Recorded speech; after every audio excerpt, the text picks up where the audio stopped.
I'm a 26-year-old that lives out of her car and has been living out of her car for like 4 months now. And here's the story as to how this came to be and how my life came crashing down. The main question that I get asked is if it was a choice. It wasn't my choice. It was something that was my only option. I had absolutely nothing to fall back on. For this story to kind of make a little bit more sense, I kind of want to take it back to when my life kind of started falling apart. It all happened when we got kicked out of our apartments. So I was living with my family at the time, which is my mom, her boyfriend, she had a baby, my teen brother, my 17-year-old sister, 21-year sister, my son, and me. For those who don't know, Dang, that's a lot of people. Okay, it seems like everybody should be able to put their money together. I'm listening. I do have a son. His name is Mason. I wear this all the time. His birthday. He is 9 years old. He is currently living with his dad, and you would understand as to why with this story. One day I'm at work and I get a call from my mom and from my sister talking crazy. I get off work, I go see them. They're kind of like going crazy. I mean, who wouldn't? The people that own the apartments, they told us that we had an hour to get everything that we could and pack up and leave to a hotel that would be providing us. And that is because the apartments were falling apart.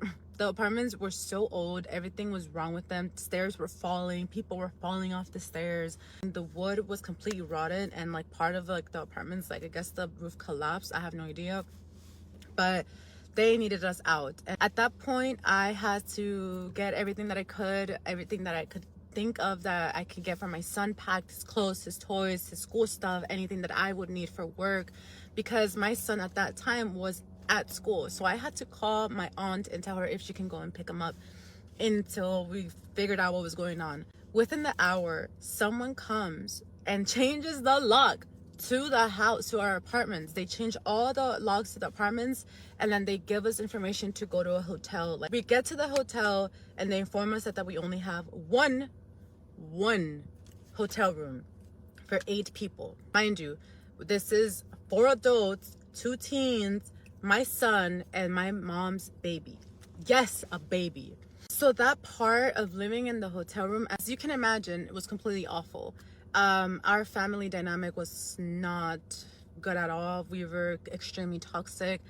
There was so much negativity. There was so much hate in that household that we couldn't be together. And I know a lot of that is very normalized nowadays, but it shouldn't be. If you're in a toxic household, I really think that you should find a way out to be able to heal, to be able to process what you want to do. I think Mason spent about a week with us in that hotel room, and as you can imagine, it wasn't the best situations for him.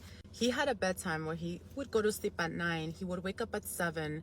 He liked to do homework quietly so he could concentrate. It felt like my family would purposely be loud just so we wouldn't be able to sleep, just so he wouldn't concentrate. That's how it felt. I'm not saying that's how it is, but that's how I felt. I would voice these concerns and I would just be met with a bunch of screams, a bunch of hostility, a bunch of negativity, and a bunch of just threats that if you don't like it, then get the hell out.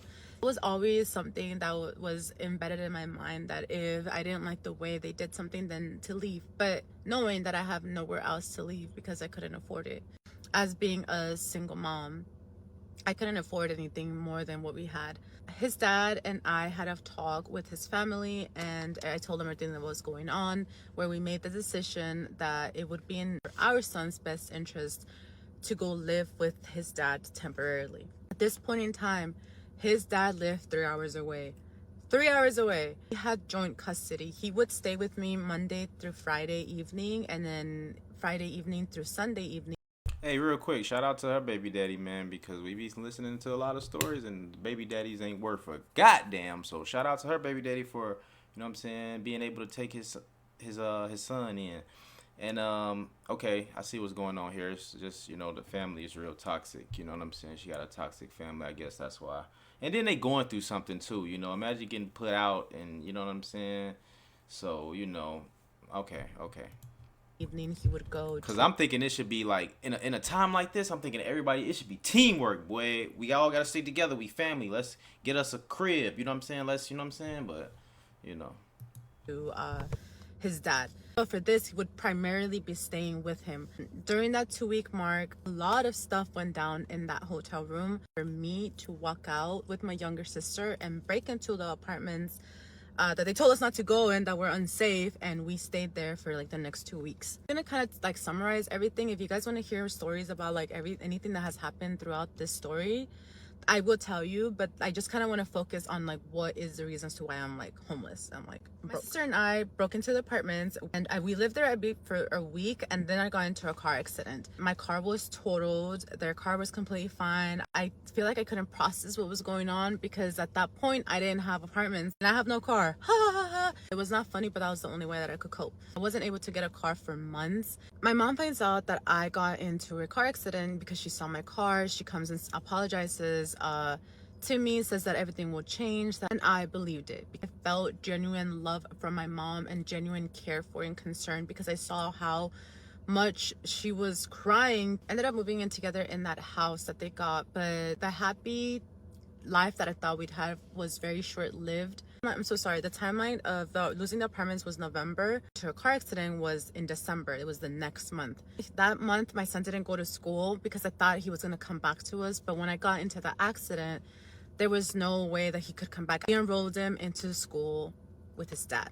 After a few months of getting the insurance situated, and I was able to buy a car. And during that time, my son did not want to come back to me because he liked his new school, he liked his new friends, and more importantly, he liked that there was no bullies at that school. So I understood him completely, and we ended up agreeing that he would stay there to the end of the year and he would come back for the school year in September. But in July is when my job that I had at the time, which was called El Patio, please don't eat there. They treated us like crap and they never gave us breaks. Some owners there are pervs, owed me so much money, and I think I relied on them paying me back that money that they owed me, that I thought it was safe for me to spend the money that I had saved. At this point, I am going completely insane, okay? My mental health is deteriorating day by day.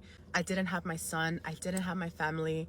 During that time that my son was with his dad, I would buy him basically whatever he wanted. I would drive all the way over there weekly or bi-weekly. When I lost that job, I had no other job to fall into, and every other job that I was getting was failing. I spent all my savings, the very little savings that I had, and maxed my credit cards out. Couldn't afford to drive that far anymore, and I didn't have the money to drive that far, so we had to settle with just FaceTimes and calls. You can imagine how much that does to a mom, being away from their child, their only child.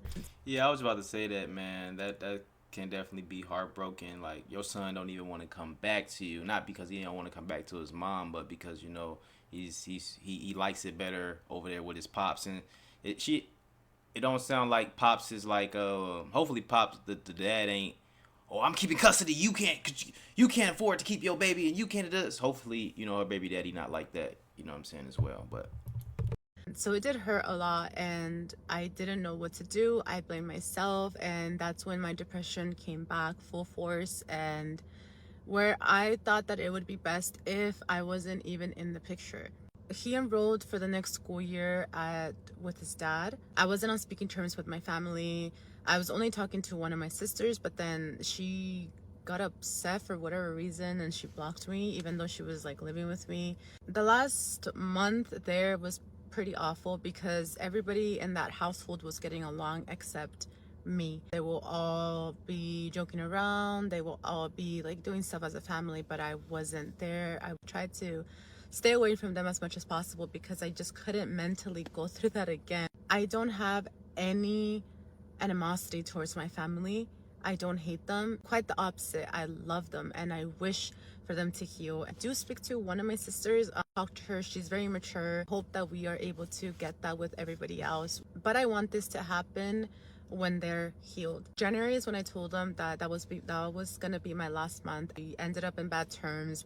February is when my life changed completely out of my car, and that experience For those few months was absolutely awful. I didn't know what I was doing. I was always paranoid. I couldn't sleep at night. It was something so embarrassing for me to be able to talk to anybody. So at that point in time, I had nobody. I couldn't deal with it. When all this was going on, I was going on a lot of hikes. Even in those hikes, I would just cry. Funny because you never really know what people are going through. During those times where I was posting, it was my very, very lowest that I've ever been, but you couldn't tell. All you can tell is I'm positive, I'm smiling and trying to keep going. That is the message that I'm trying to send, but I was going through it. I wasn't making enough money. I didn't have enough money. Even I had a part-time, but I couldn't find another job. I used every single penny I had, and there was moments where I would have to decide if I should eat food or wash clothes, or eat food and get gas. It was a very tough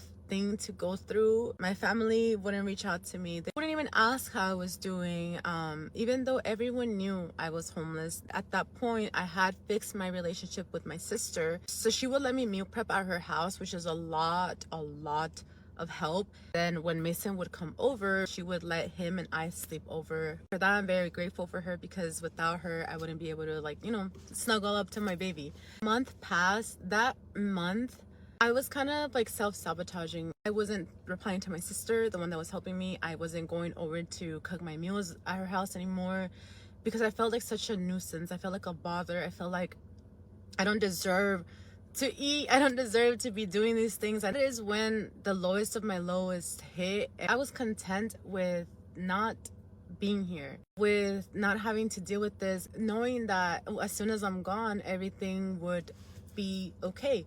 It is such an awful thing to think about, because it sucks that people have to hurt this bad for them to feel that that is the only option.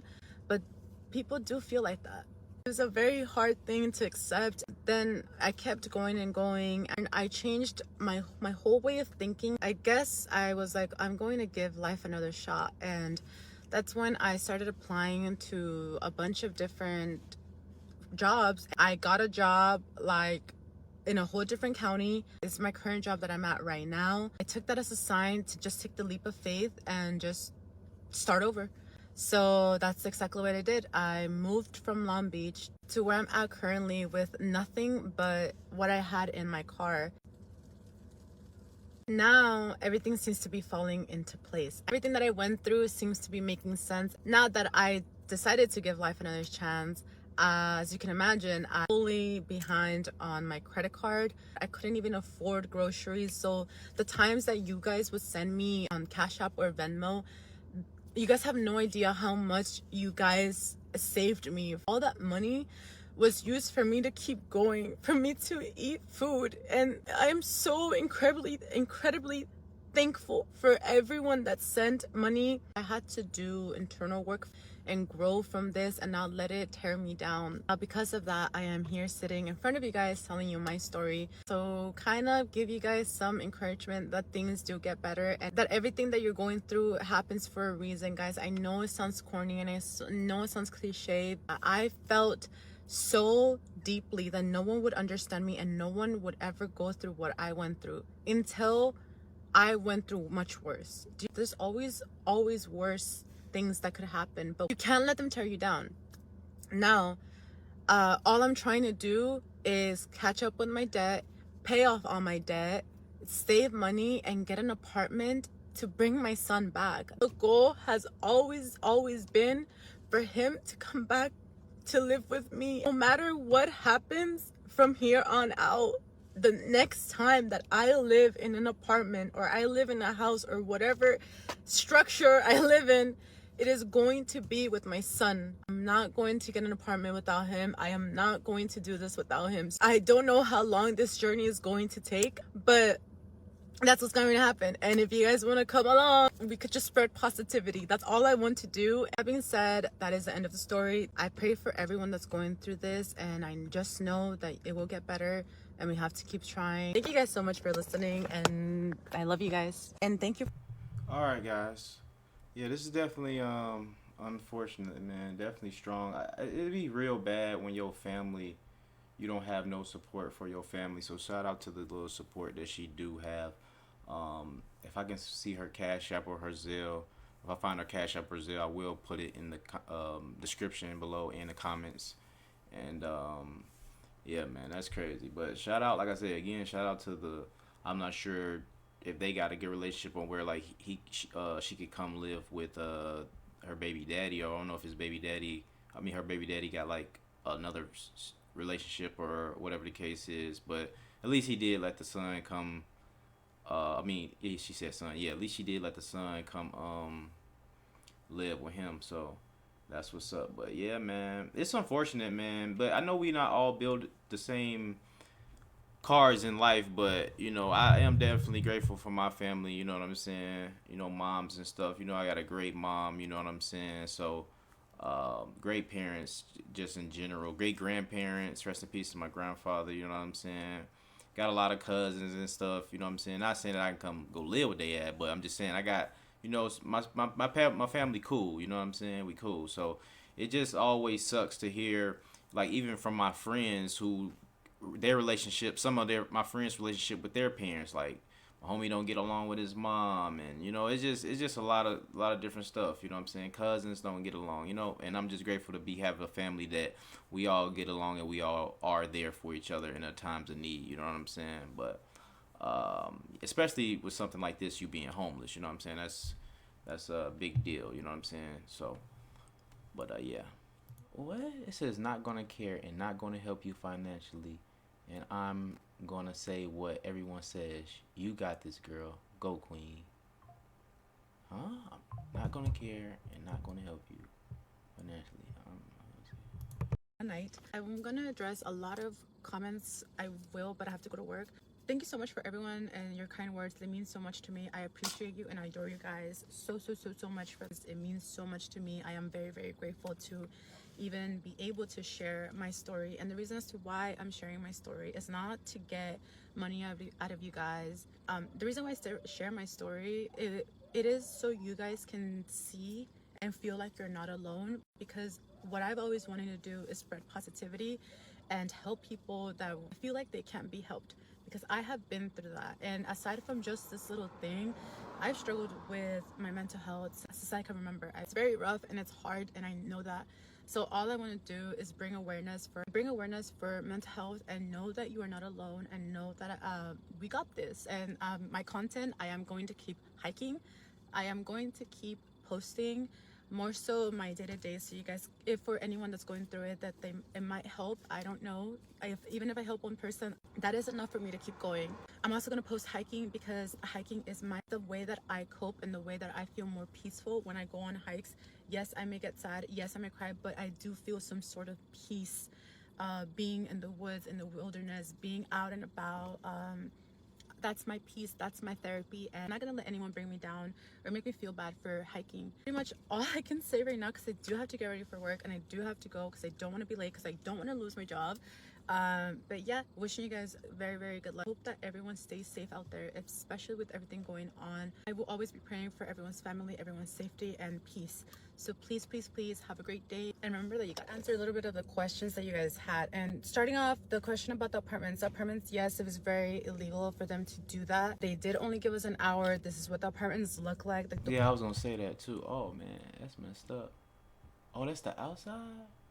Yeah, that's the outside right there. Yeah, but I was gonna say ain't that illegal? You can't just put people out like that, right? The water was very wet. This is from the garage, like part of the ceiling was coming off, and then they did put some support things there. Once they put the supports, that's when me and my sister were like, you know what, let's just go like break back in, and we just like took the locks off and we just lived there. Like, we didn't take the lights off and everything. It was a 2-bedroom, 2-bathroom, and 1 parking spot, and we paid, I believe, $1,400. Me and my son always had our own room, but they quickly raised the rent when they bought the apartments, and we were quickly kicked out, because now the apartments look like this. Honestly, was in a very short amount of time, so there's no way that if everything was falling apart that they could just fix it like that. So a lot of the tenants did want to sue. I'm not sure how much the settlement was that my mom agreed to, but my name wasn't on the lease, so the only thing that I got was my deposit back and a month's worth of rent. We were desperate. We didn't want to live out of a hotel, and they didn't want to provide us a hotel for longer than, I think they provided it for like a month and a half, which is so ridiculous. But Obviously, when we don't have any options, we use that money, that same money, to get the next house where we lived, which is where we didn't really talk at all. That's when, like, the process of me losing my job, trying to look for a job, and then just going through, like, everything, all the toxicity in the household. I know it's confusing and a lot of people don't understand. It's okay, you don't have to understand. But those who do understand know that it sucks to be in that situation or in that position. That's it. I had a lot of questions as to why I didn't work out with the baby's dad. Okay, I did have my son at a very young age. As you can see, I was 17. My son's dad was also a teenager. We didn't know any better. We didn't know what we were doing. However, I do not regret my son. If you want to shame me for having him too early, that's fine. I really don't care because I love my son and I will never ever regret having him. Even though I'm facing a lot of hardships, I will never ever regret having my son. I have no hate for him. I will never talk bad on his name. I actually really appreciate him and value him so much. He loves our son and my son loves him and he takes really good care of him. And that is the only thing that matters. I'm so glad that he's able to understand the things that I'm going through and the things that I'm doing to try to get my son back. Father and I's business is like, history is like long gone. We don't think about that. Our relationship is cordial. The only thing we care about is his safety, his well-being, and him making sure that he is okay. I do talk to my son as much as I can. We FaceTime for hours. We watch movies on FaceTime. We play Roblox. We do a lot. I love my son and my son loves me. I hope that one day you guys get to meet him, but maybe not. Maybe not. The internet can be kind of crazy, but he's a very sweet boy, so I probably won't show his face at all. That's why I want to try to protect him as much as possible. He's my son. He's my baby. And that's just like the mama bear in me, and that's like the mama bear in any of us. So the main priority is protecting my child. And you guys can keep saying everything that you want. It only helps. That's pretty much it on that part. Last thing I'm gonna address is the fucking dog. My tattoos, my jewelry, or whatever. I don't understand why people are saying, oh, but you have money for makeup. First of all, my lashes literally cost $8. I don't know what's wrong with people. They talking about motherfucking tattoos and shit. Like, it'd be homeless. It'd be really like people on the street, on the side of the road begging for money with tattoos. Like, tattoos don't mean you got no goddamn money. Like, what the hell? They ain't talking about jewelry. Like, come on, bro. And they last me maybe like a month. My jewelry makeup. that Are y'all see serious? here is jewelry that I've had since I was 18 because I used to work at a jewelry store and I was 18. So that's where I got that from. So comments about my tattoos, guys. Obviously, all of these tattoos were done in a time where I wasn't homeless. You never know when you're gonna lose. Duh. Like, people crazy. Your jobs. For those saying this, the dog's bag. Obviously, I'm not gonna go out and go get a tattoo right now while I don't have money. It's common sense. I'm not planning on really buying myself anything. That's why people roast me because I be using some like hiking shoes that are not even hiking shoes, but like the sole is so thin. I'm taking accountability for what I've done. I know I made mistakes along the way, but I am learning and I'm growing. Everything that I went through, I know for a fact helped me mature into the person that I am right now. Helped me humble myself even more. You're the main character of your own world. Don't forget that. What I did, guys. And if you don't know, can't submit. It said the money that your previous owner still owes you. That money that the previous owner still owes you, I highly suggest you submit a claim through the Labor Commission's office. Right now, what's happening is you're just accumulating more. A complaint to the Labor Board Commissioner, which is very, very easy. You could literally go online and be like, www.laborboard. It will show you everything. Let's say your employer fired you, they have to give you your check when they fire you. If you quit, they have to by law give you your check. 72 hours, I believe, is 3 days. If they don't, what happens is for every day that your check is late, they have to pay you a full day's worth of your regular schedule until that is paid. If you don't get your lunch or your breaks, you're also entitled to 1 hour worth of your pay. So let's say you get paid $16 an hour. If you don't get your lunch, then you'll get an hour extra. And if you don't get your 10-minute break, which is another hour extra. So for every day, you could get up to 2 hours. And that is what I did. I also submitted a complaint of retaliation. The reason as to why El Patio did that to me was because I quit the manager position because ain't no way. They're treating me like crap. They were purposely being dicks about everything. They started doing this fucking karaoke thing out of nowhere. One day I show up, my schedule says I'm leaving at 10. Mind you, I do the schedule like I'm closing. And then they're like, oh, we're doing a karaoke and we're closing at midnight. And you have to stay because you're the manager. That was always their excuse, like, oh, you're the manager. All right, y'all. But I do think she's gonna definitely get through this. You know what I'm saying? She's definitely gonna get her son back. She seems more enthusiastic. You know what I'm saying? She seems more in a better place right now, more optimistic. So I'm pretty sure, I'm 100% sure she's gonna bounce back. You know what I'm saying? And get her life back together. You know what I'm saying? But like I say, man, it just sucks for people who don't have that support. You know what I'm saying? But you know, this life. You know. But I appreciate y'all for tuning in and rock with me. Y'all let me know what y'all think about the story in the comments below, man. It's your boy Ray. Big play. Smash that like button on your way out of here. Peace.